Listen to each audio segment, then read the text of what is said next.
उस रात पाकिस्तान के पंजाब प्रांत की एक ठंडी खामोश जेल में अचानक हलचल मच गई थी। साल था 2001। जेल की लंबी अंधेरी गलियों में लोहे के दरवाजों के पीछे कैदियों की हल्की हल्की आवाजें गूंज रही थीं। लेकिन उस रात एक कोठरी के सामने पहरा दे रहे गार्ड कुछ ज्यादा ही सतर्क थे। उस कोठरी में बंद एक कैदी धीरे धीरे सांस ले रहा था। उसका शरीर बेहद कमजोर हो चुका था। कई सालों की कैद, बीमारियां और लगातार पूछताछ ने उसे लगभग तोड़ दिया था। लेकिन उस कैदी की कहानी किसी आम कैदी की कहानी नहीं थी। वो कोई साधारण इंसान नहीं था। वो भारत का एक ऐसा जासूस था जिसने दुश्मन देश की सेना के अंदर तक घुसकर सालों तक काम किया था। एक ऐसा आदमी जो पाकिस्तान की सेना में मेजर बन चुका था। एक ऐसा जासूस जिसे भारत की खुफिया एजेंसी रॉ ने ब्लैक टाइगर का नाम दिया था और उसका असली नाम था रविंद्र कौशिक। लेकिन सवाल ये है कि आखिर एक भारतीय युवक पाकिस्तान की सेना में मेजर कैसे बन गया? कैसे उसने दुश्मन देश के अंदर रहकर इतने सालों तक भारत के लिए जासूसी की? और सबसे बड़ा सवाल, जब वो पकड़ा गया तो भारत ने उसे क्यों नहीं बचाया? ये कहानी है भारत के सबसे खतरनाक जासूस की, एक ऐसे जासूस की कहानी जिसे इतिहास में बहुत कम लोग जानते हैं, लेकिन जिसकी कुर्बानी आज भी खुफिया दुनिया में मिसाल मानी जाती है। रविंद्र कौशिक का जन्म 11 अप्रैल 1952 को राजस्थान के श्री गंगानगर में हुआ था। ये शहर भारत-पाकिस्तान सीमा के काफी करीब था। शायद यही वजह थी कि बचपन से ही रविंद्र को देशभक्ति की कहानियां सुनना बहुत पसंद था। उनके पिता भारतीय वायुसेना में काम करते थे और बाद में एक टेक्सटाइल मिल में नौकरी करने लगे थे। रविंद्र बचपन से ही बेहद तेज दिमाग के थे, लेकिन उनके अंदर एक और ख़ास बात थी। उन्हें अभिनय करना बहुत पसंद था। स्कूल और कॉलेज में वो अक्सर नाटकों में हिस्सा लेते थे। उनकी अभिनय क्षमता इतनी शानदार थी कि लोग हैरान रह जाते थे। किसी भी किरदार को वो इतनी अच्छी तरह निभाते थे कि ऐसा लगता था जैसे वही उनकी असली पहचान हो। साल 1973 में लखनऊ में एक नेशनल ड्रामा फेस्टिवल आयोजित किया गया था। रविंद्र कौशिक भी वहां एक नाटक में हिस्सा लेने पहुंचे थे। उस नाटक में उन्होंने एक भारतीय सेना के जवान का किरदार निभाया था जो दुश्मन देश में जाकर जासूसी करता है। उनकी एक्टिंग इतनी असली लगी कि दर्शकों में बैठे कुछ खास लोग उन पर नज़र रखने लगे थे। ये लोग कोई आम दर्शक नहीं थे। ये भारत की खुफिया एजेंसी रॉ के अधिकारी थे। नाटक खत्म होने के बाद उन अधिकारियों ने रविंद्र से संपर्क किया। उन्होंने रविंद्र को एक ऐसा प्रस्ताव दिया जिसने उनकी जिंदगी हमेशा के लिए बदल दी।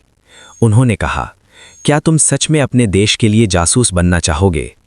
ये सवाल किसी फिल्म की कहानी जैसा लगता है, लेकिन ये असली जिंदगी की शुरुआत थी। रविंद्र कौशिक ने बिना ज्यादा सोचे हाँ कह दी।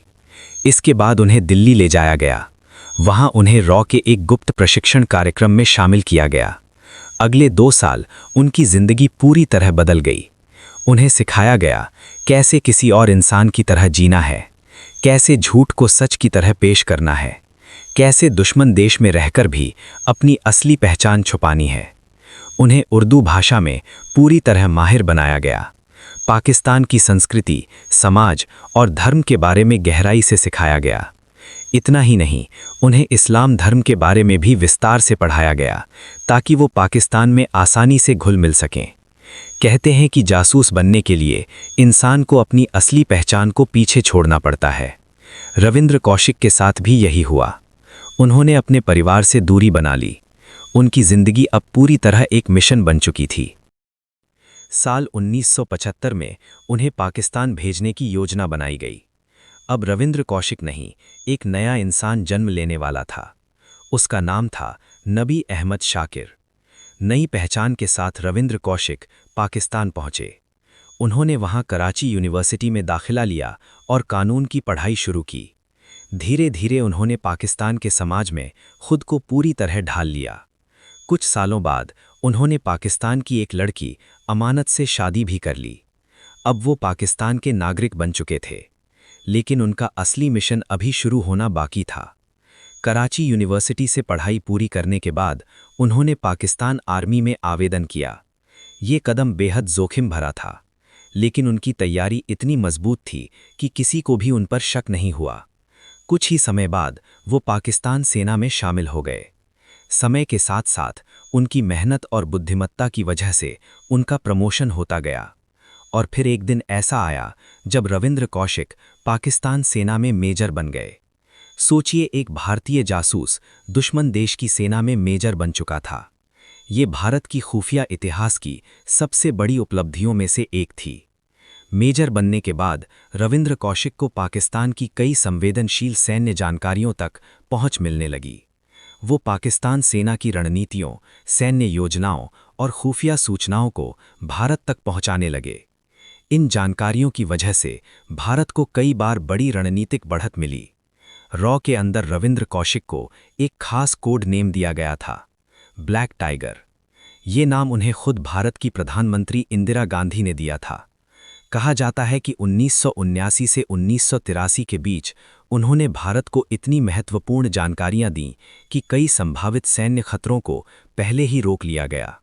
लेकिन जासूसी की दुनिया में एक छोटी सी गलती भी बहुत भारी पड़ सकती है, और यही रविंद्र कौशिक के साथ हुआ। साल 1983 में भारत ने उनके साथ संपर्क बनाए रखने के लिए एक और एजेंट पाकिस्तान भेजा। उस एजेंट का नाम था इनायत मसीह। लेकिन दुर्भाग्य से वो एजेंट पाकिस्तान में पकड़ा गया। कड़ी पूछताछ के दौरान उसने कई राज उगल दिए। उसी दौरान पाकिस्तान की खुफिया एजेंसी को रविंद्र कौशिक के बारे में भी शक हो गया। अब वो घिर चुके थे। कुछ ही समय बाद पाकिस्तान की एजेंसियों ने उन्हें गिरफ्तार कर लिया। इसके बाद जो हुआ वो किसी भी इंसान को अंदर से तोड़ देने के लिए काफ़ी था। रविंद्र कौशिक को महीनों तक पूछताछ और यातनाओं का सामना करना पड़ा। उनसे बार बार पूछा गया, क्या तुम भारत के लिए जासूसी करते हो? लेकिन उन्होंने कभी भी अपने मिशन को स्वीकार नहीं किया।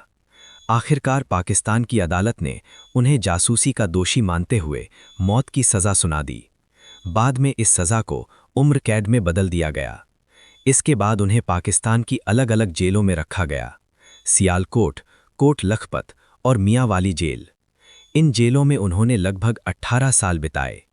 जेल में रहते हुए उन्होंने कई बार अपने परिवार को खत लिखे। उन खतों में उन्होंने अपनी हालत के बारे में बताया।